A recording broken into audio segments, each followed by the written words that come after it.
कौन सी सब्जी होती है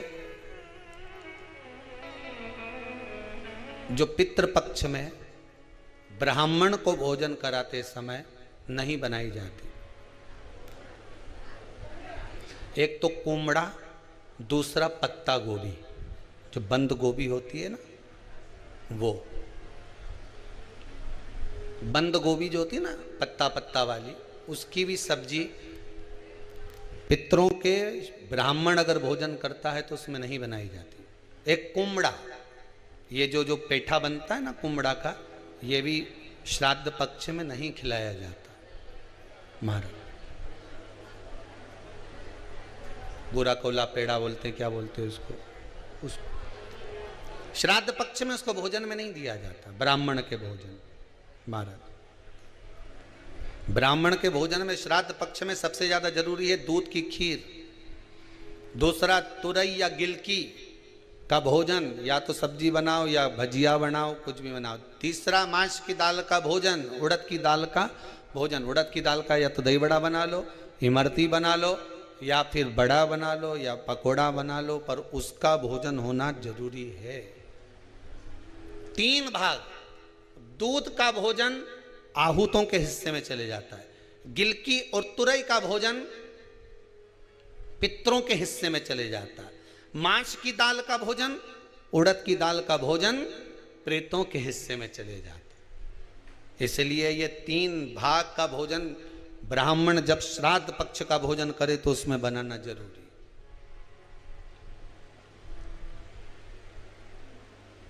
बहुत जरूरी। आपके यहां जब श्राद्ध हो भोजन अवश्य मिले।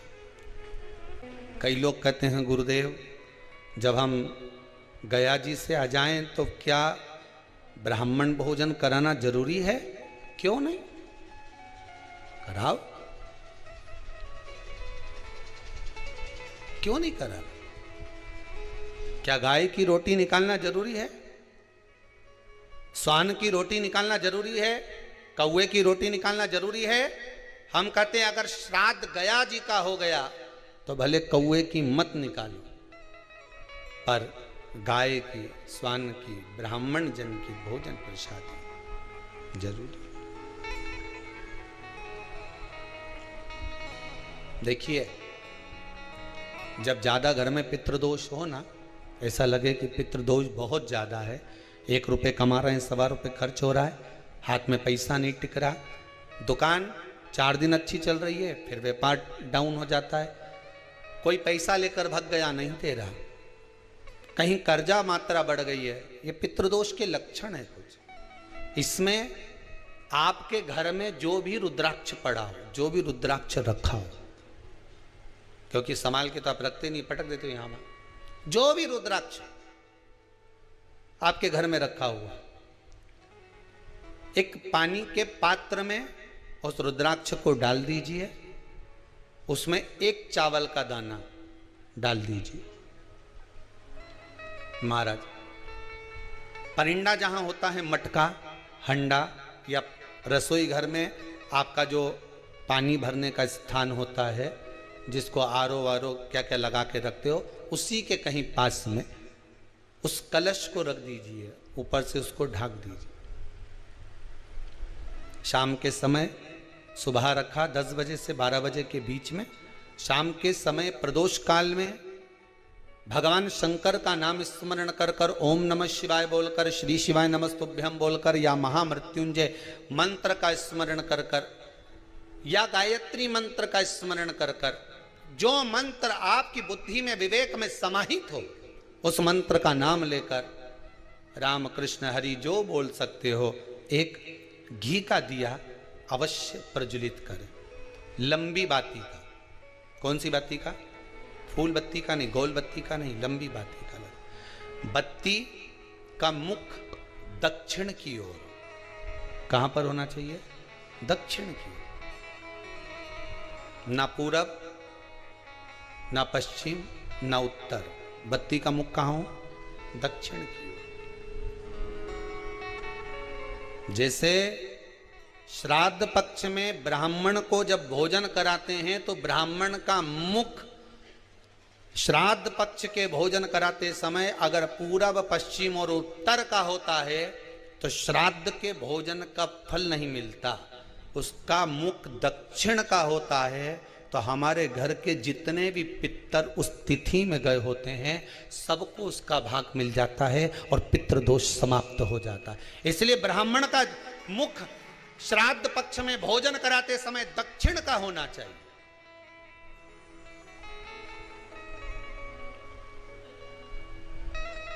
ब्राह्मण का मुख दक्षिण का हो।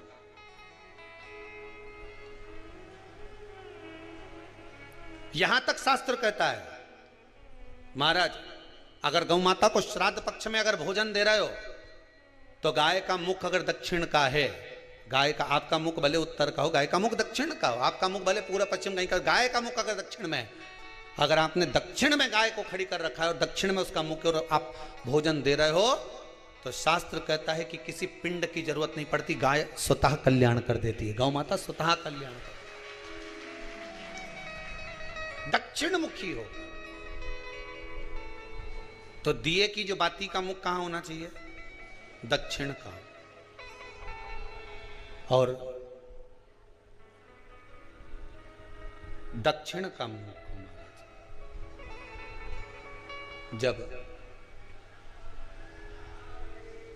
जब दक्षिण का मुख हो, दक्षिण की ओर बाती हो महाराज, तब दक्षिण की बाती जलाने के बाद में भगवान से वहीं पर प्रार्थना करें। जो कलश रखा है उसके ऊपर जो प्लेट रखी है, ढाका गया है, वहां अपना सीधा हाथ रखें और अपने पूर्वजों का, अपने पितरों का स्मरण करें कि मेरे धन को लेकर कोई चले गया, मेरा व्यापार ऐसा चल रहा है, मेरा घर में बच्चों का विवाह नहीं हो रहा, या घर में इतनी अशांति है या तकलीफ है या कष्ट है, ये सब का स्मरण कर कर उस कलश को रात्रि भर रखे रहने दें। सुबह स्नान आदि करने के बाद फिर एक घी का दिया दक्षिण की ओर लगाकर सुबह 10 बजे से 12 बजे के बीच में उस जल को शिव जी को समर्पित कर कर जाएं और वो रुद्राक्ष लेकर वापिस सजाएं। महाराज वापिस सजाइए, उस रुद्राक्ष को अपने घर में रख दीजिए। वर्ष भर वो रुद्राक्ष आपको कभी बीमारी से नहीं घिरने देगा, कभी किसी जगह खड्डे में नहीं जाने देगा, वो उन्नति की ओर ही बढ़ाएगा। भले कोई भी रुद्राक्ष हो, 1 मुखी से लेकर 14 मुखी, 20 मुखी, 18 मुखी, जो रुद्राक्ष आपके पास में, आप तो उसका स्मरण करिए, आप उसका स्मरण करें।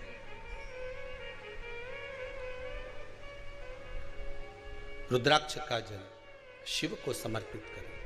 पितरों के जितने भी द्वार हैं, पितरों के जितने भी दरवाजे हैं, पितृलोक में जितने भी पितृ विराजमान होते हैं महाराज, ये सब शंकर के ऊपर चढ़े हुए जल का भाग ग्रहण करते हैं। शिव के ऊपर चढ़ाओ।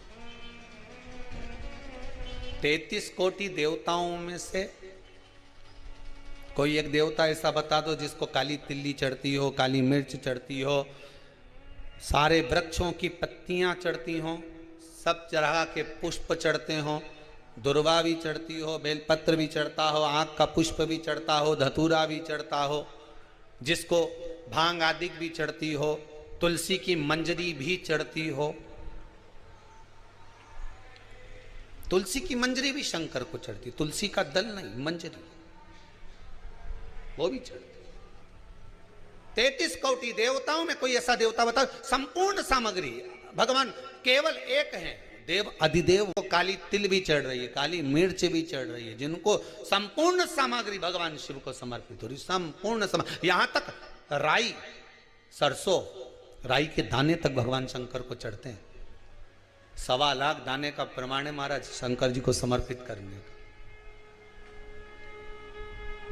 सरसों चढ़ती, राई चढ़ती महाराज, पुष्प, बेलपत्र, दुर्वा, जगह जगह के पुष्प शिव को समर्पित होते। दे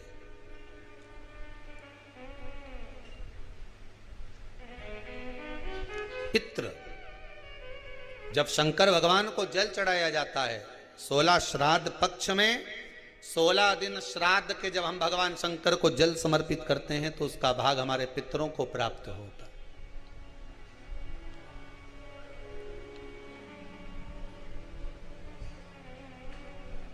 केवल 16 श्राद्ध के दिन ही ऐसे होते हैं जिसमें शंकर भगवान को जल में दूध मिलाकर चढ़ाने की जगह दूध भले 1 चम्मच चढ़ा रहे हो पर अलग से चढ़ाओ, कच्चा दूध अलग से चढ़ाओ, उसके बाद भले तुम जल चढ़ा दो, पर लोटे में जल में दूध मिलाकर 16 दिन श्राद्ध पक्ष में नहीं ले जाना।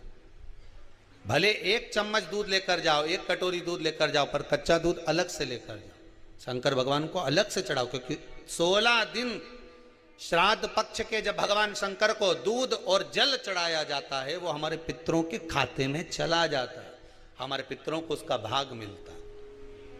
इसलिए शंकर भगवान को कच्चा दूध भी चढ़ाओ तो पानी में मिलाकर नहीं, एक अलग से 1 चम्मच ले जाओ, भले फिर शिव जी को चढ़ा दो, भले एक छोटा सा कटोरी में ले गए चढ़ा दिया, जल ले गए चढ़ा दिया, वो हमारे पूर्वजों को प्राप्त होता है। जिस बालक बालिका का जॉब नहीं लग रहा हो, सर्विस नहीं लग रही हो, नौकरी नहीं लग रही हो, जगह जगह पहले करते थे जॉब अब छूट गई, 2 साल हो गए 3 साल हो गए सर्विस नहीं लग रही हो, बहुत प्रयास कर लिया हो, बहुत प्रयास, तो महाराज काली तिल्ली को पीस कर उसको जल के पात्र में डालकर अपने घर के मटका परिंडा पितरों का जो स्थान होता है, जलाशय होता है, उसके पास में एक पात्र में रख दीजिए।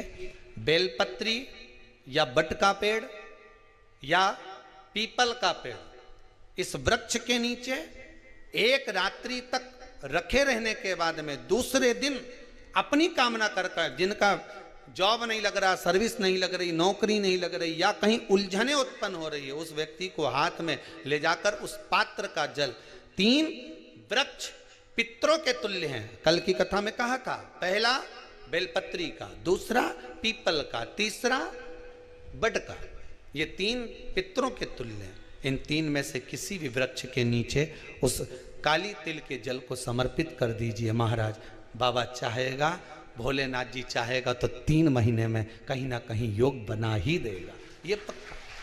राम जी जैसी सतर्कता रखना। राम जी से विद्वान कह रहा है कि अपने पिता को तुम अंतिम संस्कार करने नहीं आए, वह गिद्ध का वह पक्षी का तुमने अंतिम संस्कार करा। तब मेरे राम जी ने उस विद्वान की बोलती 1 मिनट में बंद कर दी। राम जी बोले, देखो मेरा जन्म हुआ है, जिसका कोई नहीं उसका राम है। दशरथ जी के तो 4 पुत्र थे, कोई भी आग दे देता, पर वह पक्षी का कौन था? राम ने जन्म दिया था, इसलिए राम उसका अंतिम संस्कार। उस पक्षी का कौन था? जिसका कोई नहीं उसका राम है, जिसका कोई नहीं उसका मेरा भोले नाथ है। काय को टेंशन लेना?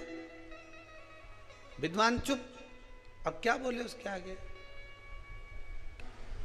एक जगह पर अगर मन को लगाना है, अपने मन को एक जगह पर अगर स्थिर करना है, तो भोजन भी जम के बोलिए एक जगह का ही करना चाहिए। और एक बात अन्न के लिए बहुत ध्यान दीजिएगा महाराज, एक बात अपने जीवन में उतारिएगा कि प्रयास करना,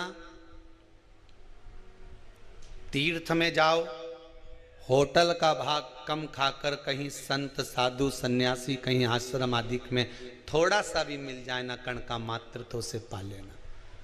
प्रसाद मिल जाए उसको पा लेना।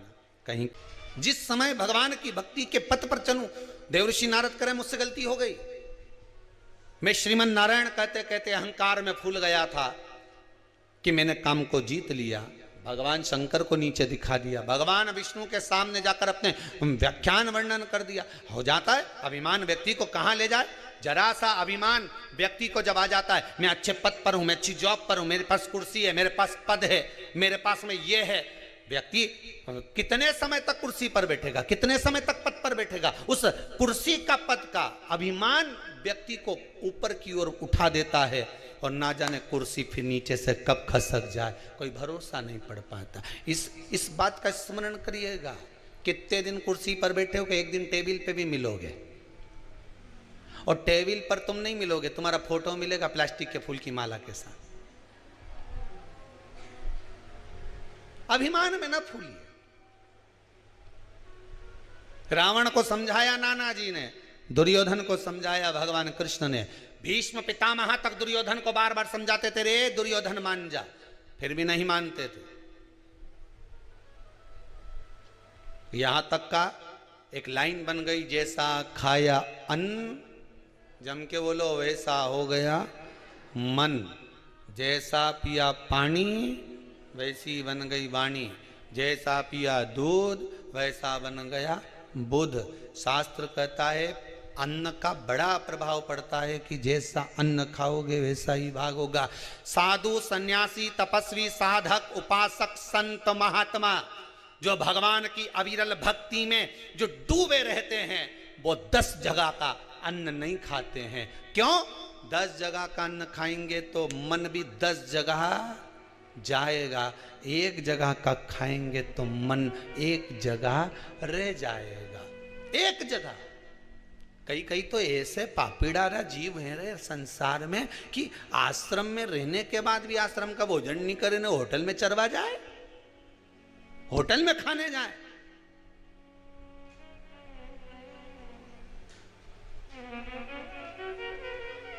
भंडारे की सब्जी में नमक नहीं भी हो ना तो भी देखो तो सरी कि वो कहां का है।